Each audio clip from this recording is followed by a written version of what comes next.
président Zelensky a annoncé la semaine dernière le succès de l'essai de combat de nouveaux missiles ukrainiens Neptune Long, qui a déjà atteint 1 millier de kilomètres. Selon l'Ukraïnska Pravda, Neptune a touché la raffinerie de pétrole de Tuapse. Et ce n'est pas seulement la technologie qui est importante ici, mais aussi le fait que l'utilisation de ce missile ne dépend plus de personne.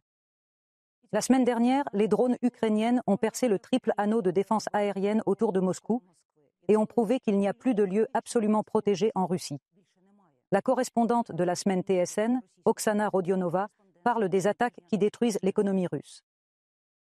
Les incendies de mars dans les raffineries russes provoquent des attaques incessantes de la part des oiseaux ukrainiens. Voici comment la raffinerie d'Oufa a brûlé dans la nuit du 3 mars. C'est la nouvelle nuit d'incendie au-dessus de la raffinerie de pétrole de Syzran, dans la région de Samara. Nos premiers drones ont atteint la République de Tchouvachi et ont attaqué le complexe de stockage de produits pétroliers de Bureviznik, à 1000 km de la frontière ukrainienne. Le 10 mars, la région de Samara a de nouveau attaqué la plus grande raffinerie de la région, Novokuybishevsk. Cette raffinerie est l'un des principaux fournisseurs de carburant pour les avions à réaction Su-27 et Tu-22. La nuit du 11 mars a été lumineuse pour les moscovites. Les trains à destination de Moscou ont été arrêtés. Les 3 aéroports internationaux de la capitale russe ont été fermés.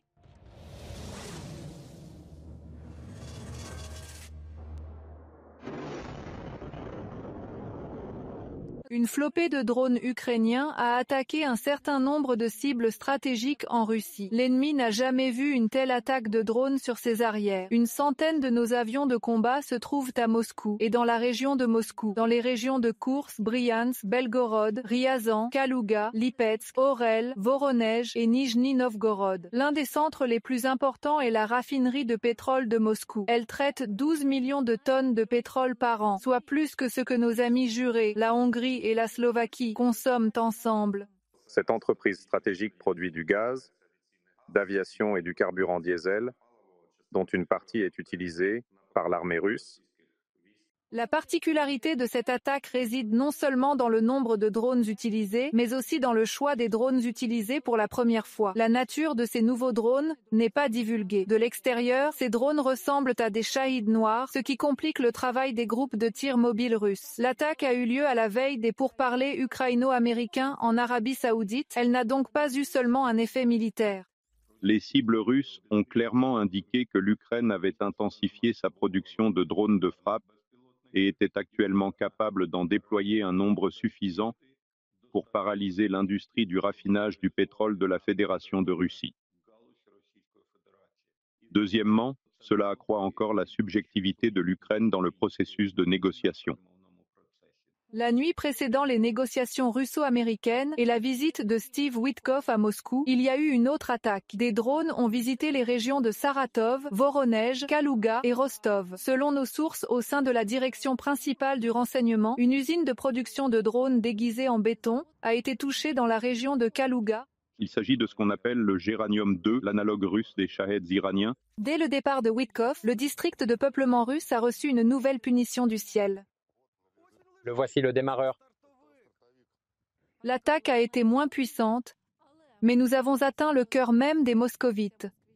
La ceinture des jardins et l'avenue Kutuzovski, le long de laquelle Poutine se rend de sa résidence de Novougaryvo au Kremlin.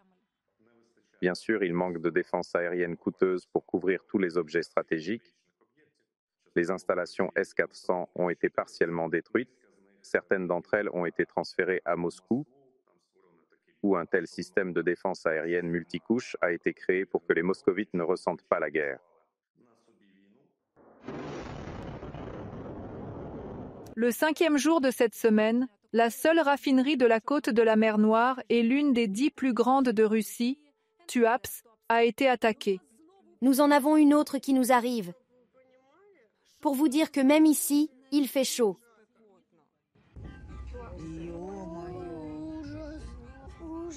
Par ailleurs, selon nos sources au sein du service de sécurité, des drones ont touché un dépôt de missiles pour les complexes C-300 et C-400 dans la région de Belgorod, ainsi que plusieurs stations de compression de gaz. La nuit suivante, les drones ukrainiens visaient la raffinerie de Volgograd. Rien que depuis le début du mois de mars, les drones ukrainiens ont visité près d'une douzaine de raffineries de pétrole. Il ne s'agit pas d'une démonstration de force, il s'agit d'une réponse absolument juste par rapport à ce que la Russie nous fait subir. Toute attaque, quelle que soit la solidité de votre territoire ou de votre empire, vous obtiendrez toujours une réponse d'un pays comme l'Ukraine.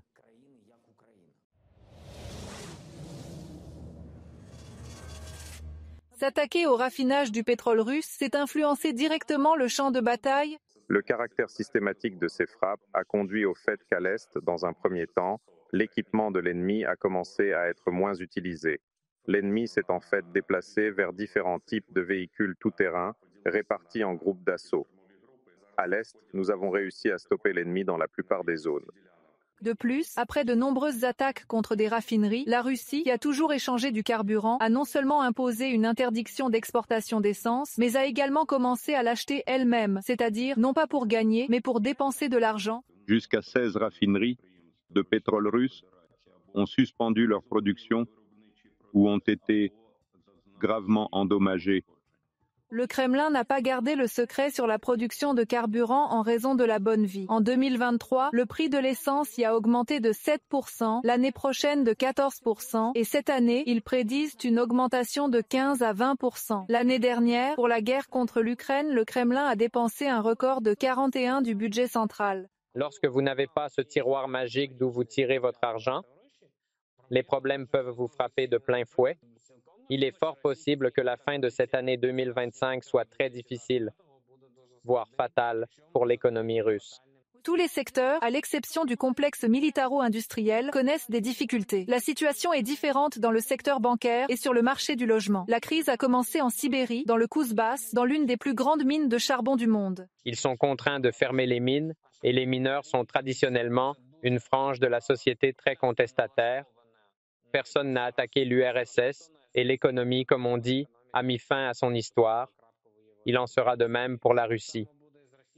L'or noir permet de maintenir l'économie russe en crise. La Russie vend immédiatement la moitié de son pétrole brut. Les sanctions ont rendu ce processus douloureux. Le Kremlin a été contraint de se recentrer sur la Chine et l'Inde et d'utiliser la flotte fantôme. Mais les sanctions américaines de janvier ont fait chuter de près d'un quart les exportations de pétrole de la flotte fantôme russe. En outre, pour contourner les sanctions sur le commerce du pétrole avec Pékin et New Delhi, Moscou a commencé à utiliser des crypto-monnaies. Oui, la Russie continue de gagner de l'argent grâce au pétrole. En février, le Kremlin a gagné 640 millions d'euros par jour grâce à ses exportations de minéraux. Mais il dépense chaque jour davantage pour la guerre, soit 1 milliard de dollars.